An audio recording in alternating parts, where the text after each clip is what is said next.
Hey there and welcome back to the channel. Well, if it weren't obvious from my content, I am a big DC fan. I especially like the Batman animated series and all affiliated shows as well. One episode has always stood out to me due to the interesting characters and unusual plot choice. That being Make 'em Laugh, a truly special animated Batman episode. The episode has such a strong and intriguing opening hook. It begins during the middle of a strange heist. The newly introduced Condiment King attempts to rob a restaurant, wielding a ketchup and mustard gun, as you do. The strange character design alone is enough to captivate anyone into this plot. Even before Batman arrives and takes him down with one punch, the audience is left with so many questions. Who is this person? Why does he call himself the Condiment King? And why does someone who possesses so little threat have the ego of a much greater villain? This opening 3 minutes is some of the most entertaining television in my opinion. This somewhat cold open ends with this man slipping on ketchup and falling onto a truck. His greatest strength became his greatest weakness in a matter of seconds. Now, I appreciate how dumb this whole thing is, but I think that's the point. I think the audience is meant to be as bewildered as Batman clearly is here. I mean, it's some ketchup-wielding maniac on a roof. It's fairly weird, even for this universe. This whole plot revolves around a laugh-off tournament, a contest held in Gotham to decide who is the funniest person amongst them. Each of the judges are being kidnapped and are turned into stupid rogues as a ploy to distract the Caped Crusader. Each of the rogues are equally as distinct and dumb with amazing character quirks, like seeking out trash. None of them are threatening, but at least the pack rat has a real gun. These rogue choices act as an excellent distraction for Batman and the audience as the Joker's plans begin to unveil.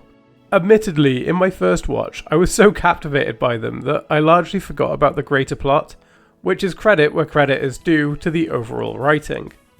I think that's fine though. I would argue for the most part it's a good build up to the reveal of the Joker, especially as he too disguises himself. Originally, he entered the laugh-off tournament, but nobody found him funny and he was kicked off the stage. All he wants is to be top clown, literally in this case. And I love the extremes the Joker is going to be known as exactly that. More to the point, the Joker has stolen tech and knows how to control these people.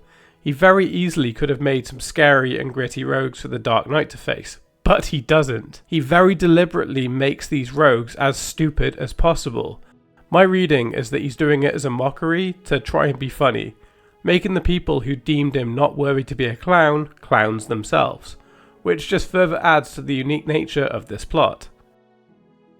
Given the technology choice, I like how the episode essentially sets Jervis Tetch, aka Mad Hatter, up to be the red herring. Of course Batman would have suspected him, I would too. It fits Tetch to use tech like this. I feel like this adds a good continuity to the animated universe too and continues to flesh the world building as a result. And I think the explanation of the Joker just stealing it works. You don't need any exposition from the Mad Hatter. I think it would have taken away from the plot if they did try to do that. We witness enough and understand it on our own, which is good. DC famously won't give the Joker a definitive origin story. I wouldn't go as far as to call this any kind of backstory, but it's a nice bit of character work for this version of the Joker. Just how upset he gets over rejection of something so small is very interesting and kind of funny, in an ironic kind of way. I think the anger the Joker feels would be present in any iteration given the unstable nature, but entering this competition and expecting to win seems like a unique character motivation here.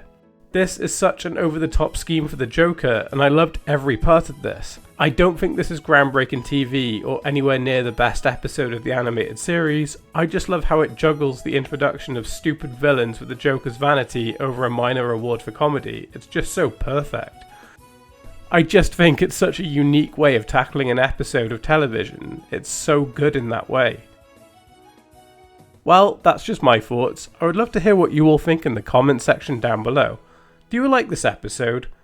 If you enjoyed what you saw, then please hit that like button and subscribe. It will help my channel as we get closer to that 2,000 subscriber mark. As always, I'd like to shout out the incredible Olisnew crew. Right, I think I should watch some more Batman episodes. I'll catch you all next time.